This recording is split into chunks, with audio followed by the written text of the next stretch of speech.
Okay, people, we're back. We're back. We had some technical issues.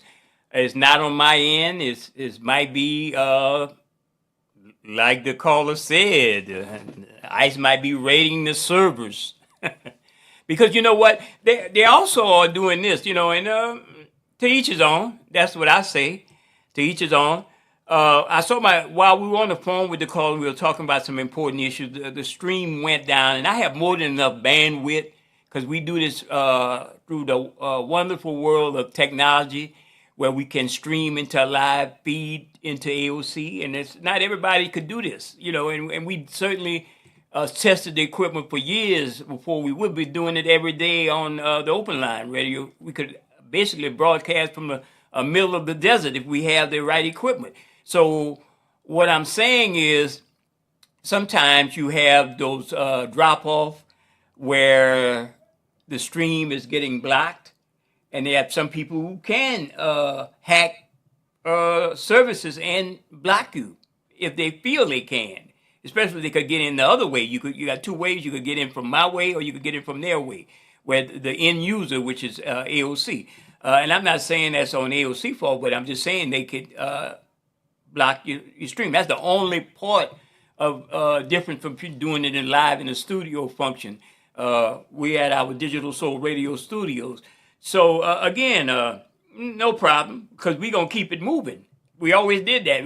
Whether we had situation where we had people who wanted to see us off the air or people who wanted us on the air, we're going to keep it moving in all of the platforms that we do. I want to get into this article. It's concerning birthright citizen. That's an issue in the state of it could be an issue for everybody, not in the United States. Once if Trump usually has been getting his way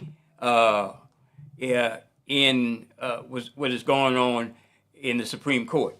Now, let me read this article in the Louisiana Illuminator, a good source of a lot of great information, people. Trump ordered ending birthright citizen to be argued at the United States Supreme Court. The United States Supreme Court said Friday that justices will hear a case to decide if President Donald Trump, they're using those words, president, wow, order to end birthright citizenship is constitutional. Now, why people should be concerned about that? It goes all the way back to post-Civil War United States. And it goes further than that with other people.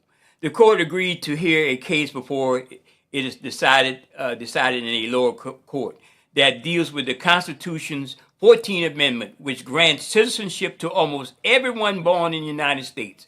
The amendment, birthright citizen, is a clause that has been used to give citizenship to the children of immigrants in the country without legal authorization or on a temporary basis. While a schedule for arguments has not yet set to be released in the court, it is likely the case will be heard sometime in early 2026. The Trump administration argued in its petition to the court that the amendment, which was adopted in 1868, was meant to apply to newly freed slaves. You hear that, people? You hear that? Trump say, "Oh, that's for slaves. That's for black folks to make sure they're all right." Nah, with these diabolical Project 2025 boys who's controlling Trump, they have another agenda, people, and you will understand when you go back and read the actual law in the Constitution. The Trump administration argued in its petition the court that the amendment, which was adopted in 1868, was meant to apply to newly freed slaves. It was not meant to provide citizenship to the children of immigrants without legal status. Solicitor General D. John's lawyer, long after the clause adoption, the mistaken view that birth on the U.S. territory confers citizenship to anyone subject to the regulatory reach of the United States law become pervasive with destructive consequences, Sawyer wrote in the September petition. They're just the ones see the browning of America, people. That's the bottom line. They got too many people darker than that shade that of people that this depiction. Let me put it up on the screen. This right here represents. I mean, everybody saw saw the Family Guy meme over the years. That was back when George Bush was in office. Someone came up with that, and that's true. Peter, the main character, Peter Griffin, is pulled over by the cops, or ICE, or anybody else. So the meme is meant to convey a message that they have a shade thing on chart in their hand, and they look at you and say, "Oh, okay, not okay," and that's basically what's going on. Family Guy. I know it's getting crazy with what I'm talking about. Family Guy actually predicted this stuff right here, and that's what Brett Kavanaugh, the justice on the Supreme Court, in a opinion said that it is okay to pull over people brown and racially profile them because they are brown, or dark, It's okay. So this is what this is about, people. And I'm going to go on to read. The petition also sought the Supreme Court review of a related challenge to the order by the states of Washington, Arizona, Illinois, and Oregon. Friday's court order did not grant a hearing on that case. Trump signed an executive order on January 20th seeking to redefine birthright citizen clause to exclude the children of immigrants in the country without legal authority or temporary status. Democratic-led states and advocacy group swiftly sued. Courts have largely blocked the enforcement of the order, although the Supreme Court in June allowed it to go into effect in states that he had not sued to preserve the fight. They had not sued to preserve the right. In Friday's afternoon statement, the American Civil Liberties Union, I'm going to tell you a lot about the Louisiana ACLU again, a leading civil rights group, noted that the several federal judges had blocked the enforcement and predicted the Supreme Court would preserve birthright citizenship. No president can change the 14th Amendment fundamentally promise of citizenship. Celia Wang, ACLU National Legal Director. For over 150 years, this has been law in our national tradition that everyone born on U.S. soil is a citizen from birth. The federal courts have unanimously held that President Trump's executive order is contrary to the Constitution, a Supreme Court decision from 1898 and law enacted by Congress. We look forward to putting the issue to rest once and for all in the Supreme Court this term. Really, with this Supreme Court, you got to question it. They don't. Project 2025 do not want to put this to rest. They want to take it further. They want to say, because basically white Christian people founded this country, wrote up the Constitution, they might even re-examine whether or not slaves, people who they went get over from Africa and other countries, are citizens, the children of them, because they could go in back and say, you were a child of a slave. Your great-great-great-great-grandfather and great-great-great-great-grandmother were slaves. You were brought over from Africa since we created this country. But they got slaves was bought before they ever created the Constitution. So actually, black folks have more right to say this is null and void. So they're not going to let this rest. The Project 2025 won't push it so that it pushes the idea in white supremacy mindset and the stratosphere of whiteness, white Christian Judea, Christian nation, that white folks are the only people who have certain rights. Didn't we hear in one of the Supreme Court rulings that black folks have no rights that a white man is bound to respect? Bound by law. That's what they meant. So people pay attention to this birthright citizen stuff. And don't say, oh, Brother Jay, you're making up another thing and that's not going to happen. Well, with this fool in office and his sycophants in the Louisiana legislative body, the Blake Miguez and the Clay Higgins and the Congress, anything could happen with these racist people. So keep on going to the parties and hugging them and taking pictures with them. Keep on going and sit with your oppressor. You got to mind, people, this is not slavery days. Stephen Django it's a movie, but it's so real. It's so real, you know? Again, that's something we should pay attention to, people. And I have another video I want to run with Bishop Dr. Freddie Haynes. We're going to tell you a whole lot about what's going on in America. Let's play this clip right here, and let's hope our stream don't go down again. One of the things I'll say, Roland, in response is that it was so crucial because in that context, of course, women were treated sadly as third-class citizens, not even second-class citizens, but third-class citizens. And black women, to quote Malcolm, most disrespected, most unprotected, most neglected in the country. Black women, if women were third class, then black women were even further back. And so black women having a first-class mentality, basically saying it ain't about the credit, it's about the community. And I park right there because that's what black women have always been about.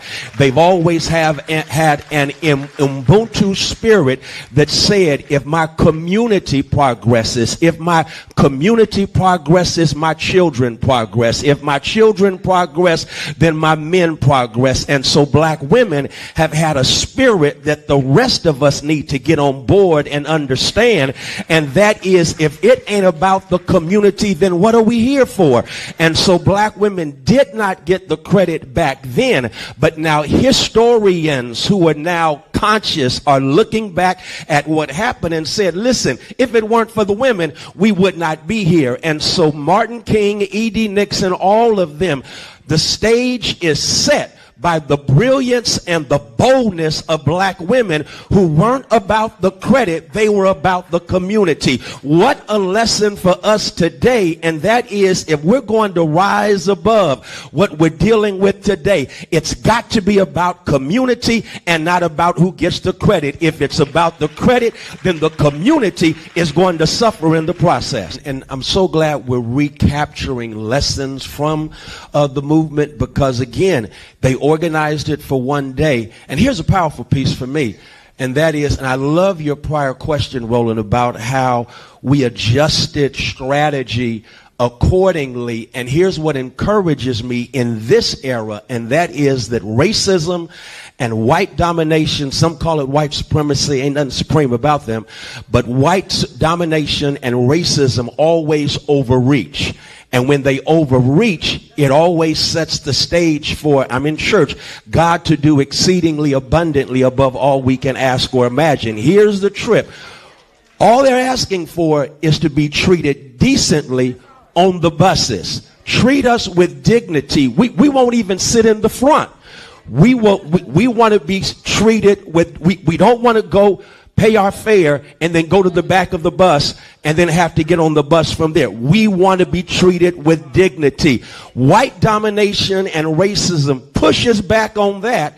Adjustments take place, and before you know it, a civil rights movement begins to take the first steps toward those 3 law changes that transformed the country and became the second Reconstruction. So always be aware, white domination, racism is stupidly going to always overreach, play their hand, and when they do, it opens up the door for us to get even more than we set out to get in the first place. So I think that's very important in this moment to know that racism is arrogant. Racism is going to overreach. Let them do what they're going to do, but what they meant for evil, God is going to somehow turn for our good. That always happens. So here it is, Ro. I had to get to that to get to your question, and that is, it's so important, therefore, for us to recognize, again, we have a one-day boycott because we need a one-day victory.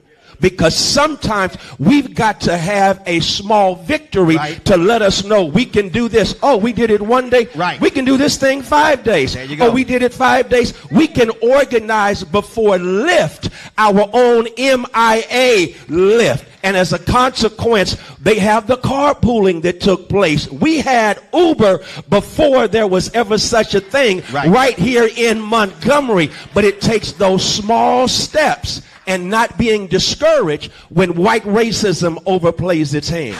Professor Carr says that we are in the midst of a demolition derby. Everything that Professor Gray Carr, always on Black Star Network, Roland Martin.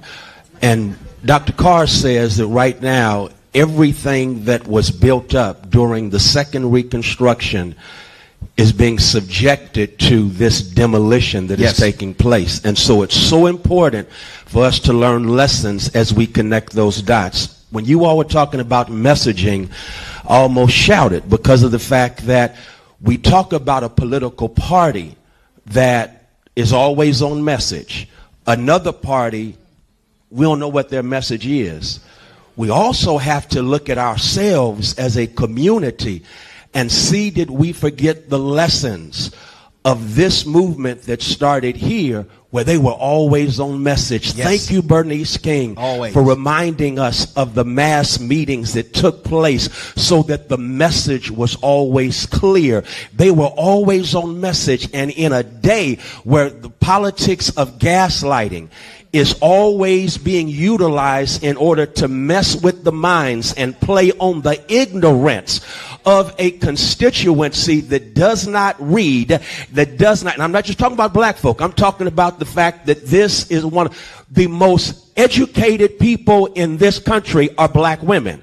So I'm not talking about black folk alone. I'm talking about a country, an electorate that is subjected to the politics of gaslighting because of imputed ignorance, the lack of knowledge as it relates to civics and government and how they work, which Roland has already pointed out. And so being on message is so important. The second thing I want to say is I don't want us to underestimate the fact that Martin Luther King Jr. at the age of 26 years old gave leadership and became the voice of this movement because E.D. Nix and Joanne Robinson had no problem with a millennial, no, not even millennial, a Gen Zer saying, I'm going to put you as the voice of this movement. You got to give Montgomery credit because they said this has to be multi-generational. It cannot be just all old folk, all young folk. It has to be multi-generational. And the generations came together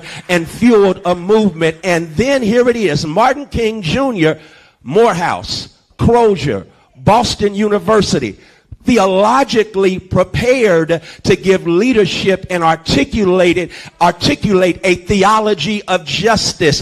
Here's what kills me today, and that is you have some preachers who've been pushed by Trump to get into the movement now, but they don't have a theology of justice that gives substance to what it is they're trying to do. And so it's very important that we have a theology of justice. King in that speech, if we are wrong, then God Almighty is wrong. If we are wrong, then Jesus of Nazareth was some utopian thinker.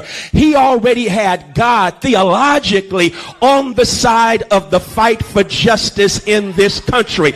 If we don't have a theology of justice that we're preaching from the pulpit, that is practiced in the streets, then what are we here for? We've got to have a theology of justice. I got it because my Savior said, the Spirit of the Lord is upon me. He's anointed me to preach good news to the poor, to set the captives free, to heal those who are broken, open the eyes of the blind, deliver the downtrodden, proclaim the year of economic justice.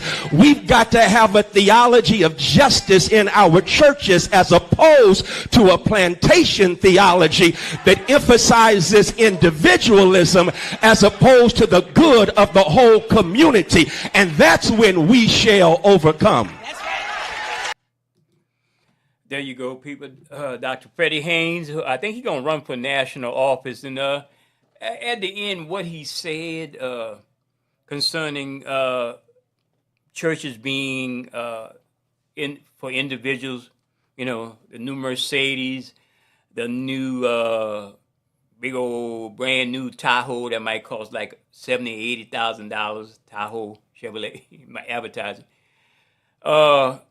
As opposed to some preachers who run around in their church and have the Star of David on the wall and support the Jewish ideology of killing people in Gaza and so forth, you know, and that's applied to black churches as well as the the Catholic Church. You know, Attorney General Liz Morel is meeting in Vatican to talk about human trafficking. I would hope the Pope, who some of you guys favor so much. You know, I was raised in the Catholic Church, but I favor the Creator spirituality, not so much the ideology of what people, the so-called practicing Catholics here, run the church every Sunday. They'll run over you on the highway to get to the church.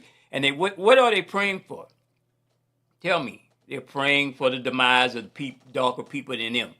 That's all I could see. Well, Liz Morel is over there. Maybe the Pope might lay some hands on her and change her mindset. Again, people, you're listening to AOC. I mean, you're looking at AOC, Real Talk TV. Please support AOC Community Media. Get your story out, get your word out. Membership is I guess, starting over again end of the year. So if you got a show, you want to counter the message I'm saying, you're welcome. Come on with it. Create a show, you know. You want an entertainment show, you want a spirituality show, come to AOC Community Media. And it's also a great place of education and learning tools. I've learned a lot being on AOC. Actually, things that AOC does not do, I help improve myself on it. So it's a learning experience all the way around. And please support AOC Community Media. Before I want to go into another $1 More video, I think. We have to always talk about this. Some people don't want to talk about it, but we have to talk about this thing. And when you just saw a picture I put up of Governor Landry and his sycophant elected official that he has with him, everyone from Clay Higgins to Blake Miguez, the extremist right wing of the MAGA Republican Party in the state of Louisiana. Well, I got this video to show you about this one in D.C. Let's play this clip. The Somalians should be out of here. They've destroyed our country. And all they do is complain, complain, complain. You have her. She's always talking about the Constitution provides me with, go back to your own country and figure out your Constitution. The shift to open white supremacy and talking points being just delivered from the Oval Office of the White House is a new thing. It used to be like whisper, whisper, whisper, or on secret calls or private calls that you had Reagan calling a delegation of African individuals monkeys and shocked that they wore shoes. Ronald Reagan said that. If I could find the audio, we'll play that here. To see those monkeys from those African countries, damn them, they're still uncomfortable wearing shoes. I don't know whether we played the audio because I haven't found it yet, but if we did, you just heard it. That was a private phone call. So racism is a second language. It's a native tongue of the sons of the Republican Party, to be sure. But the way that it has culminated in this modern era, or more modern than the 80s, I guess, is just open white supremacy. Things that used to be secretive, that you wouldn't want to say in mixed company, are now just broadcast live on TV. And Donald Trump's current rant against Somali migrants and Somali Americans, people who are citizens of this country, is just taken on a fever pitch. And so when you witness this clip that I'm getting ready to play, I want you to take note of the demographic makeup of the room, the fucking white clown car that is now the Oval Office of the White House. There's not a black or brown face to be seen. Oh, where are you? Whoa, just a bunch of white people chuckling, guffawing, laughing at Donald Trump's racism and white supremacy as he attacks a marginalized community, as he attacks members of Congress who have a Somali ethnicity, and saying they should be kicked out of the country. They shouldn't be allowed to represent, as citizens of the United States, a constituency in Congress. You got Ted Cruz. These people are ghouls. They are propping up and supporting Donald Trump, legitimizing him. He is America's Hitler. J.D. Vance was right. The vice president of the United States of America was correct when he said that the man he now serves was America's Hitler. And here's just more evidence of it. This is gross. This is white power within this administration, white supremacy. But what would you expect? Anything different from the Republican Party? No. Watch this. Mr. President, thank you. The mayor of Minneapolis, Jacob Frey, is saying that he's actually proud to have the largest Somali community in the country, and his police chief. Well, then he's a fool. Well, his police chief is also I saying. wouldn't be proud to have the largest Somalian.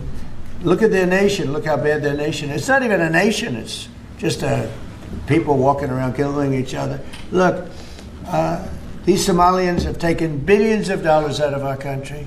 They've taken billions and billions of dollars. They have a representative, Ilhan Omar, who they say married her brother. It's a fraud. She tries to deny it now, but you can't really deny it because, it just happened. She shouldn't be allowed to be a congresswoman, and I'm sure people are looking at that. And she should be thrown the hell out of our country.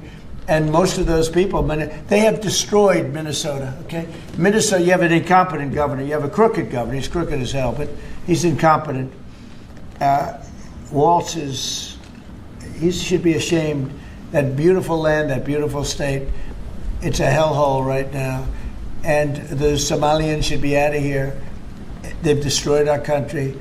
And all they do is complain, complain, complain. You have her. She's always talking about the Constitution provides me with...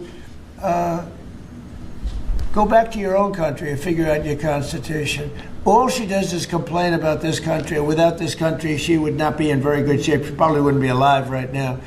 So Somalia is considered by many to be the worst country on earth. I don't know. I haven't been there. I won't be there anytime soon. I hope. But what Somalia, what the Somalian people have done to Minnesota is not even believable. It's not even believable. And a lot of it starts with the governor. A lot of it starts with Barack Hussein Obama, because that's when people started coming in. And you have to have people come in that are going to love our country, cherish our country. They want to kiss our country goodnight. They talk about our country. We want them to pray for our country. This is not the people living in Minnesota. And she's a disaster. She should not be, and her friends shouldn't be allowed. Frankly, they shouldn't even be allowed to be congresspeople, okay? They shouldn't even be allowed to be congresspeople because they don't represent the interests of our country. Anybody else? Again, that's a white clown car. Just garbage humans standing around their dear leader, chuckling, laughing. It's so funny to watch this racist prattle on, saying things that are about negative things about Somalia and Somalians that just apply to America. It's not even a nation. It's just people walking around killing each other, says the President of the United States, a man who leads a nation that leads the world in gun violence.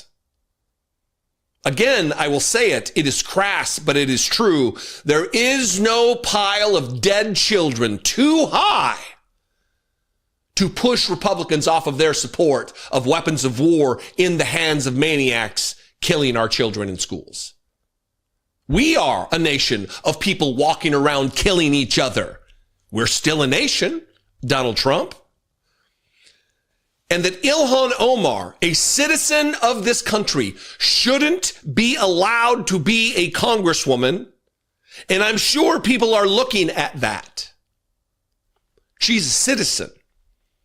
Do you believe she's a second-class citizen?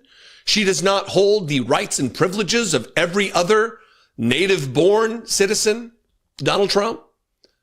Are there classes to citizenship?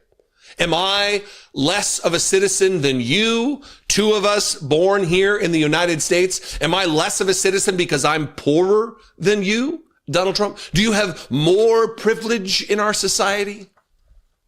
You're a public servant, you racist fuck.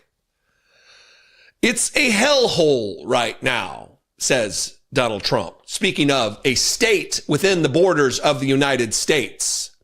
I thought Donald Trump made America great again. How could we possibly have a hellhole within the country after the country was made whole again, great again. And then finally, she's always talking about the Constitution. Oh, the Constitution provides me, and he can't think of anything, so he just moves on. Go back to your own country and figure out your Constitution. He's telling a United States citizen to go back to their country because they are Muslim, and they are black, and they are female. It's a trifecta of problematic issues for Donald Trump.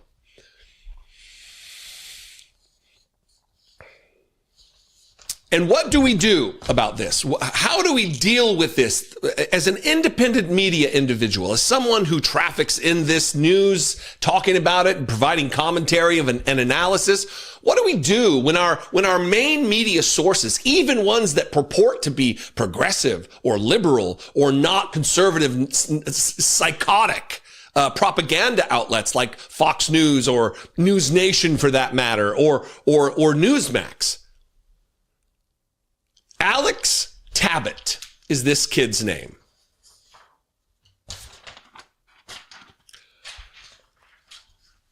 He wants you to know in this MS Now reporting that, yeah, that's one way to look at things, the way you're talking about it, Jesse, that this is white supremacy, that it's just racism, that these people deserve dignity and to be dealt with equal protection under the law, whether they're citizens or not, whether they're documented or not, whether they're white, whether they're black. Yeah, you got a point there. But Alex Tabet would have you believe the president has a different view. Watch this. Now, you heard Mayor Fry there say that the Somali American community has definitively made this community a better place. The president takes a different view, and the Somali diaspora here in Minnesota has been shrouded in controversy in recent years.